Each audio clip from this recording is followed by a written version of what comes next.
सुना है I love Mohammad कहने पर एफआईआर हो रहा है, तो हम लोग अपना नाम एफआईआर में नहीं डलवाएंगे क्या? तो सभी लोग पहले लिखो आई लव मोहम्मद। हमारे प्यारे नबी मोहम्मद सल्लल्लाहु अलैहि वसल्लम जैसा ना कोई था ना कोई आएगा।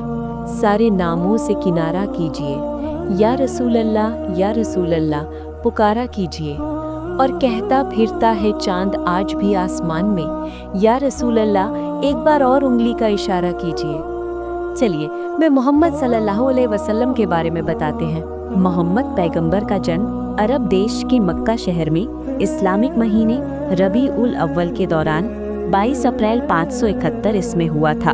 उनके पिता का नाम अब्दुल्ला और माता का नाम मीना था। पैगंबर मोहम्मद के मशहूर खानदान में पैदा हुए थे। मोहम्मद साहब अपने दादा अब्दुल मुत्तलिब के बेहद करीब थे। उन्होंने ही अपने पोते का नाम मोहम्मद रखा था। उनका जन्म होने से लगभग 6 महीने पहले ही उनके पिता अब्दुल्ला का निधन हो गया था और जन्म होने के तुरंत बाद ही पैगंबर मोहम्मद को रेगिस्तान में रहने वाले एक परिवार को सौंप दिया गया। उस समय मक्का शहर का मौसम हद से ज्यादा गर्म और उमस भरा हुआ करता था, जबकि रेगिस्तान का मौसम लोगों के रहने के लिए ज्यादा अनुकूल था। उस समय अरब के लोग मानते थे कि नवजात बच्चों का मक्का में रहना उनकी सेहत के लिए अच्छा नहीं है और इसलिए वहाँ पर नए जन्मे बच्चों को कुछ समय के लिए रेगिस्तानी लोगों को सौंपने का रिवाज बन गया था। रेगिस्तान में रहने वाले थाना मधु शिलोंग वही कहे जाते थे। पैगंबर मोहम्मद जिस रेगिस्तानी औरत को सौंपे गए थे उनका नाम हलीमा था। हलीमा ने 7 साल की उम्र तक उनका पालन पोषण किया और इसके बाद उन्हें वापस माँ अमीना को सौंप दिया गया, जिसके बाद अमीना अगले 4 साल तक अपने बेटे की परवरिश करती रहीं, लेकिन उसके बाद गंभीर बीमारी की वजह से उनकी माँ की भी मौत हो गई। इस तरह पैगंबर मोहम्मद सिर्फ 6 साल की उम्र में ही अनाथ हो गए। माता पिता दोनों की ही मौत हो जाने की वजह से मोहम्मद के पालन पोषण की जिम्मेदारी उनके दादा अब्दुल पर आ गई थी, लेकिन 2 साल के बाद उनका भी देहांत हो गया। दादा के गुजर जाने के बाद उनकी परवरिश की जिम्मेदारी उनके चाचा अबू तालिब ने अपने कंधों पर ली। पैगंबर मोहम्मद बचपन से काफी मेहनती थे, जिसके चलते उन्होंने बहुत कम उम्र में अपने चाचा के काम में हाथ बंटाना शुरू कर दिया था और सिर्फ 9 साल की उम्र से व्यापार सीखने के लिए अपने चाचा के साथ सीरिया व्यापारिक सफर पर भी जाने लगे थे। सीरिया के एक सफर के दौरान पैगंबर मोहम्मद की मुलाकात ईसाई धर्म के विद्वान से हुई, जिसका नाम बायरा था। उस विद्वान ने भविष्यवाणी करते हुए उनके चाचा से ये कहा था कि ये लड़का आगे जाकर बहुत महान काम करेगा। ये भविष्यवाणी हुई थी उस समय पैगंबर मोहम्मद की उम्र सिर्फ 12 साल थी। बताया जाता है कि उस जमाने में अरब के लोग करीबी के लिए मशहूर हुआ करते थे, लेकिन इसके उलट पैगंबर मोहम्मद शुरुआत से ही बेहद ईमानदार और सच बोलने वाला इंसान थे। वो शुरू से ही कम बोला करते थे, लेकिन जब भी बोलते उनके मुंह में सच ही निकलता था। सीरिया के लोग उनके स्वभाव को देखकर हैरान रह जाते, क्योंकि उस समय अरब में ऐसे किसी इंसान का होना कोई आम बात नहीं थी। उनके इसी स्वभाव के कारण लोगों ने उन्हें अल अमीन और अल सादिक नामों से पुकारना शुरू कर दिया, जिनका मतलब है भरोसेमंद और सच्चा। मोहम्मद पैगंबर अपने स्वभाव के कारण मक्का में इतने प्रसिद्ध हुए कि एक महिला ने शादी करने का प्रस्ताव भी भेज दिया। इस महिला मरियम का नाम खदीजा था। वो 40 साल की विधवा औरत थी और इस समय पैगंबर मोहम्मद की उम्र 25 साल की थी और ये पहली बार था कि उन्हें किसी ने शादी का प्रस्ताव भेजा था।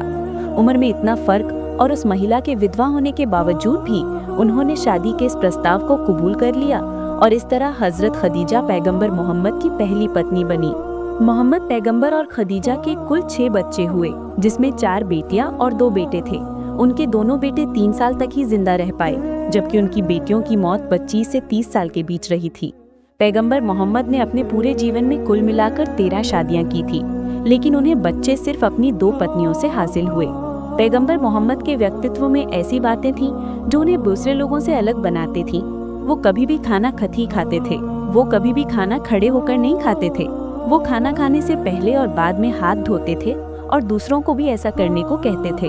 अब आप सोच रहे होंगे कि इसमें क्या अलग है?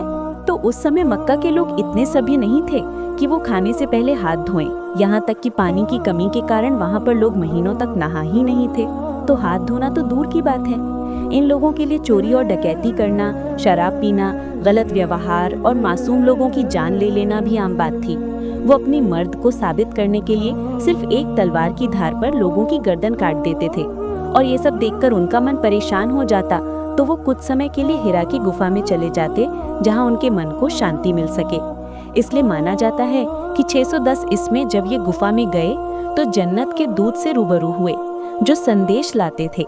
उन्होंने कुरान की कुछ आयतें पढ़कर सुनाई और उनके पीछे पीछे इन शब्दों को याद करें। इसके बाद मोहम्मद पैगंबर ने जिब्रील के साथ साथ आयतें पढ़ी। इसके बाद जिब्रील ने मोहम्मद से कहा कि जाओ लोगों को कुरान की शिक्षा दो, क्योंकि अल्लाह ने तुम्हें अपना आखिरी नबी चुना है। जिसे अगर आसान भाषा में समझे तो जिब्रील ने पैगंबर मोहम्मद से कहा कि अल्लाह ने तुम्हें अपना लास्ट मैसेंजर गॉड चुना है। उस समय उनकी उम्र 40 साल थी। इसके बाद मोहम्मद पैगंबर खुद को चुने जाने की बात सुनकर काफी परेशान और बेचैन थे। उन्होंने घर वापस आकर अपनी इस परेशानी के बारे में बताया। उनकी पत्नी खदीजा और उनके चचेरे भाई ने उन्हें समझाया कि परेशान नहीं होना चाहिए। अगर अल्लाह ने ये कहा है तो उनकी बात मानकर इस्लाम को आगे बढ़ाने का काम करना चाहिए। मोहम्मद ने कहा कि वो लोगों को इस बात को किस तरह यकीन दिलाएंगे। सबसे पहले उनकी पत्नी हजरत खदीजा ने उन्हें अपना पैगंबर नबी के तौर पर कबूल किया। इसके बाद उनके करीबी दोस्त और उनके गोद लिए बेटे ने उन्हें अपना पैगंबर कबूल किया।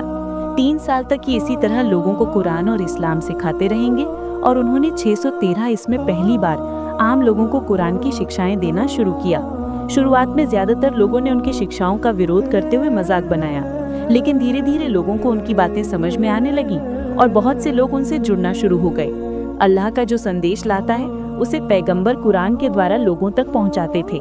610 ईस्वी से अगले कई साल तक जिब्रील ये संदेश पैगंबर तक पहुंचाता रहा, जिसका मतलब ये था कि मोहम्मद पैगंबर ने जो कुछ कुरान लिखा था वो सारे संदेश जिब्रील के द्वारा अल्लाह भेजते थे और इसी तरह पैगंबर लगातार अल्लाह का संदेश लोगों तक पहुंचाते रहे। लोगों को कुरान की शिक्षा देते हुए 8 जून 632 ईस्वी को मोहम्मद पैगंबर अपना काम करके दुनिया की अच्छाई का रास्ता दिखाकर खुद अल्लाह को प्यारे हो गए। हजरत मोहम्मद सल्लल्लाहु अलैहि वसल्लम के दौर में अरब में फदास नाम का एक गांव था। इस गांव में रोका नाम का एक मशहूर पहलवान रहता था जो बहुत ही ताकतवर और विशाल शरीर वाला था। उस जमाने में रोका को सबसे बलशाली इंसान माना जाता था, क्योंकि कुश्ती में कोई भी उसके सामने टिक नहीं पाता था। हर मुकाबले में लोग उसकी ताकत के आगे हार मान लेते थे। अरब में उसकी बहादुरी और शक्ति के चर्चे हर तरफ थे। एक दिन रोका अपने गांव के कुछ लोगों के साथ कुश्ती को लेकर बातचीत कर रहा था। तभी वहां एक अजनबी आया। उसने सभी को संबोधित करते हुए कहा, क्या तुम लोगों को पता है कि मक्का में एक नबी तशरीफ लाए हैं? उनका नाम मोहम्मद सल्लल्लाहु अलैहि वसल्लम है। वो अल्लाह के सच्चे रसूल हैं और उन पर आसमान से कुरान उतारी गई है। उनकी बातों को सुनकर बहुत से लोग इस्लाम को भूल हार रहे हैं। कहा जाता है कि उनके पास कई अजूबे दिखाने की ताकत भी है। उस शख्स की बातें सुनकर वहां मौजूद लोगों में हलचल मच गई। सबने कहा, हमें भी उनसे मिलकर उनकी बातें सुननी चाहिए। रोका भी सोच में पड़ गया और थोड़ी देर बाद बोल पड़ा, अगर वो सच में अल्लाह के भेजे हुए नबी हैं तो मुझे उनसे कुश्ती लड़नी होगी। अगर मैंने उन्हें हरा दिया तो साबित हो जाएगा कि वो सिर्फ एक आम इंसान है। यही सोचते हुए रोका पहलवान अपने घर लौट आया। उसका एक बेटा था जिसका नाम यजिद था। वो भी अपने पिता की तरह बेहद ताकतवर था और उसने कभी किसी मुकाबले में हार नहीं मानी थी।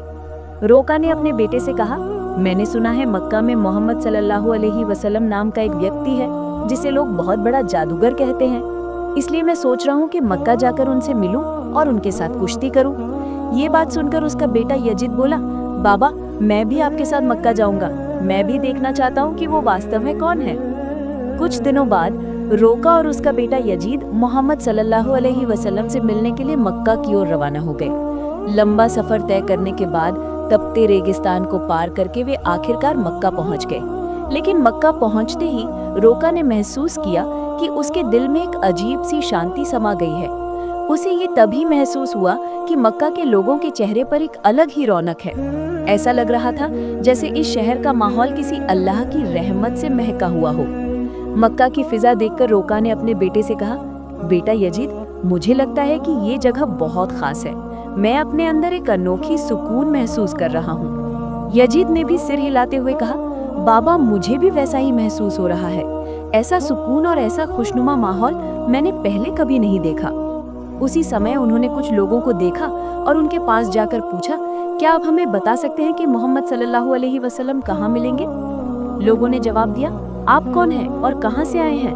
रोका ने कहा, मेरा नाम रोका है, मैं बहुत दूर से आया हूँ और मैं एक मशहूर पहलवान हूँ। अब तक मैंने कभी किसी कुश्ती में हार नहीं मानी। रसूल पाक सल्लल्लाहु अलैहि वसल्लम ने मुस्कुराते हुए कहा, रोका पहले बैठो, फिर हम बातें करेंगे। रोका सोचने लगा कि ये शख्स मुझसे आखिर क्या बात करना चाहते हैं। तभी मोहम्मद सल्लल्लाहु अलैहि वसल्लम ने उससे बड़ी ही नरमी से कहा, रोका, अल्लाह से डरो। तुम्हारे जिस्म में जो ताकत है वो उसी अल्लाह ने दी है जिसने तुम्हें इतना बड़ा पहलवान बनाया है। उसी महान अल्लाह के आगे सिर झुकाओ, उसी पर ईमान लाओ और मुझे उसका रसूल मानो। रोका ने हैरानी से कहा, हे मोहम्मद, तुम क्या कह रहे हो? मैं तो यहाँ सिर्फ कुश्ती लड़ने आया हूँ।